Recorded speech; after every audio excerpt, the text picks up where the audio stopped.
Welcome back to इंसाफ 24/7 with Iram and Irfan. आप देख रहे हैं फैमिली लॉ से रिलेटेड प्रोग्राम। आप हमें कॉल कर सकते हैं स्क्रीन पर दिए गए नंबर पर। हमारे साथ तशरीफ़ रखते हैं जनाब ज़फ़र इकबाल कलानूरी साहब। आपका कोई भी क्वेश्चन है आप हमें कॉल करें और जानें इंस्टेंटली इमीडिएटली आप लीगल रेमेडी लीगल कंसल्टेंसी ले सकते हैं। यहाँ पे मैं एक बात ज़रूर करना चाहूँगा, यहाँ पे हमारे वो हजरात जो हमें अक्सर ईमेल करते हैं और हमसे पूछते हैं कि प्रोग्राम में हम ईमेल्स को शामिल नहीं करते, तो आपको बताते चलें यहाँ पे कि जो आप ईमेल्स करते हैं, क्योंकि कॉलर्स की तादाद जो है वो अक्सर औकात ज़्यादा होती है। जब बहुत ज़्यादा होती है तो हम कोशिश करते हैं कि ईमेल्स को प्रोग्राम में उस तरह से शामिल हम नहीं कर पाते हैं क्योंकि कॉलर्स बहुत ज़्यादा होते हैं। तो ईमेल्स का रिप्लाई जो है हम आपको ईमेल्स के थ्रू ही कर देते हैं। आप सब्सिक्वेंटली जो है वो अपनी ईमेल्स ज़रूर चेक कर लीजिए और उससे आपको जो है वो अपना इंस्टेंटली जवाब ज़रूर मिल जाएगा।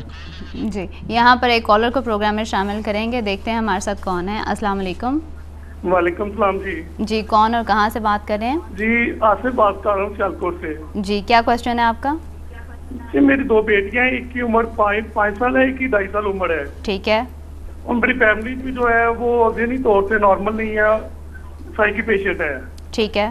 घर में तोड़-फोड़ करना, इस तरह की कुछ साख्ता सोचों पे डिपेंड करना और कुछ चीज़ों की मतलब तजवीज़ें बयान करना, रातों को उठ के बातें करना, इस तरह की बातें करती रहती है। मैंने उसको साइकी डॉक्टर के पास लेके गया जो हमारे नफ्सियात है। ठीक है। उन्होंने उसे मेंटल वार्ड में एडमिट कर लिया। उन्होंने रिकमेंड किया कि इसको मेंटल वार्ड में एडमिट कर दें। ठीक है। तो मैं मेंटल वार्ड में उसको लेके गया, लेकिन उसके भाइयों ने उसको अपने साथ ले गए और तो उस दिन से लेके 2 माह हो गए हैं। बच्चों को भी बाद में आके ले गए ना। ठीक है। जबकि एक बेटी मेरी एक बेटी 5 साल की जो स्कूल में स्टडी कर रही थी। ठीक है। तो उन दोनों बेटियों को अपने साथ ले गया। वो मैं बार बार उनको कह रहा हूँ कि मेरी बेटियां, एक बड़ी है 5 साल की, एक 2.5 साल की है, वो स्कूल पढ़ रही है, उसका स्कूल की तालीम भी हर जोड़ा है जी। लेकिन वो लोग मुझे परेशान करना चाहते हैं। सिर्फ ये कि इसका बहुत ज्यादा लगाव अपनी बेटियों से और कानून भी मैं सपोर्ट देता है। मैं ये पूछना चाहता हूँ, आया ये जो डॉक्टर ने रिकमेंड किया है मेंटल वार्ड में एडमिट किया तो ठीक है, इस बेस पे मैंने अपना केस दावा दायर करवाया अदालत में, गाइडेंस कोर्ट में। ठीक है। तो मुझे लोगों से ये मालूम होता है कि गाइडेंस कोर्ट भी जो है ना बेटियों के लिए मतलब वो औरत के हक में ज्यादा फैसले देती है, जबकि मैंने उसे कोई डिवोर्स भी नहीं दिया हुआ अभी। बिल्कुल ठीक है। उन्होंने मेरे ऊपर एक दावा दोबारा मेरे दावे के बाद उन्होंने 6-7 दिन बाद दावा दायर कर लिया मुझे परेशान के लिए खर्चे का। जी, बहुत शुक्रिया आसिफ साहब हमें कॉल करने का। हम डिटेल में आपकी बात जो है वो समझ चुके हैं और मेरे ख्याल में हमारे आज के जो इस वक्त हमारे साथ मेहमान मौजूद हैं जनाब ज़फ़र इकबाल कलानूरी साहब, advocate supreme court of Pakistan, वो भी आपका सवाल जो है वो सुन चुके हैं और अभी हम आपके इसी सवाल के मुतालिक जो है इनकी राय लेंगे। जी सर, आपने ये कहा है कि जी आपकी जो बेगम है वो ज़हनी तौर पर नॉर्मल नहीं है। मैं आपको ये बात बताऊं कि एक कानून है जिसमें फ़ाक़रुल अक़ल किसी को करार दिया जाता है। जितनी देर तक अदालत किसी को फ़ाक़रुल अक़ल करार ना दे उतनी देर पे सिर्फ कहने से किसी को आप ये नहीं कह सकते कि जी वो इनसेन है, चाहे अगर उसको कोई मेडिकल जो है वो सर्टिफिकेट भी उसके अगेंस्ट इशू हो जाए फिर भी नहीं। कोर्ट भी जिसने सर्टिफिकेट इशू किया होगा उसे बुला के पहले इस बात का तयन करती है और एक डिक्लेरेशन होती है कि ये फ़ाक़रुल अक़ल है। दूसरी बात मैं आपको ये बताना चाह रहा हूँ कि माँ के बाद नानी का हक है हज़ानत का इस्लामी कानून के तहत।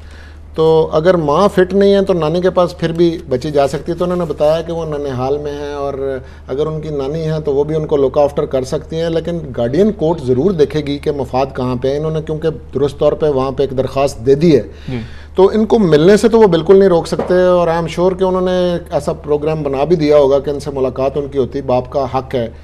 जहाँ तक कहते हैं कि जी परेशान करने के लिए बच्चियों को उन्होंने खर्चे का दावा कर दिया, तो ये अपनी ज़िम्मेदारी का एहसास करें कि बाप की ये जिम्मेदारी है कि अपने बच्चों को नान व नफ़का तो उसने प्रोवाइड करना है। और ये अगर गार्डियन जज को ये बात कहेंगे तो गार्डियन जज की वसातत से उन्हें स्कूल के अंदर वो दाखिल भी करवा सकते हैं और वो खर्चा ये बर्दाश्त करें और मुलाकात बच्चों के साथ ज़रूर करें।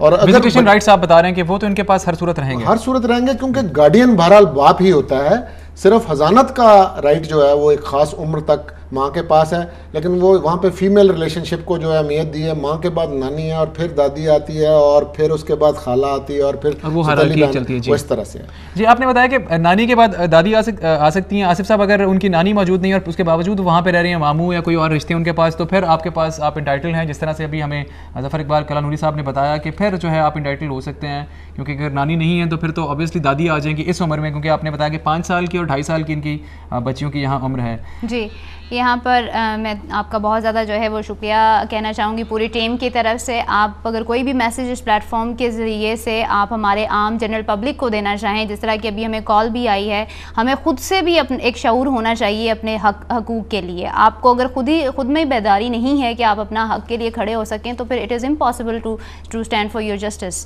तो सर, इसमें क्या कहेंगे आप? जी, ये बात आपकी बिल्कुल बजा है कि जब तक हम अपने राइट्स के बारे में कॉन्शियस नहीं हैं तो हम किसी अदालत का दरवाज़ा नहीं खटखटा सकते। लेकिन इसके साथ ही साथ ये जिस तरह का आपका प्रोग्राम है, ये मीडिया का बड़ा एक रोल है। इसके ज़रिए से लोगों को एजुकेट करने की ज़रूरत है।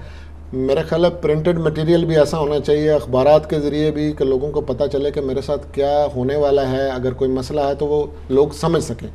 अब एक बहुत बड़े लॉयर ने मुझे कहा था कि एक अच्छे वकील की क्वालिटी ये है कि वो ये तलाश कर सके कि कानून कहाँ है, नहीं कि कानून क्या है। अब इतना बरस प्रैक्टिस करने के बाद मुझे ये समझ आई है कि इस बात से मैं इतना सहमत नहीं हूँ। कानून आम फहम और आम लोगों के लिए आसान होना चाहिए। उनको पता लगे 2 + 2 4 होते हैं। तो हमारे अदालती निज़ाम के अंदर ये ज़रूर बंदोबस्त करना चाहिए। मैं कहता हूँ ये नई जुडिशल पॉलिसी बनी है, उसका भी एक ये सेगमेंट होना चाहिए कि हमारी अदालतें जो हैं वो लोगों को आगाह करने के लिए, उनके हकूक़ के लिए वो भी ऐसा तरीक़ाकार अडेप्ट करें कि लोगों को पता चले कि उनके क्या हकूक़ हैं और कहाँ पे जाना है।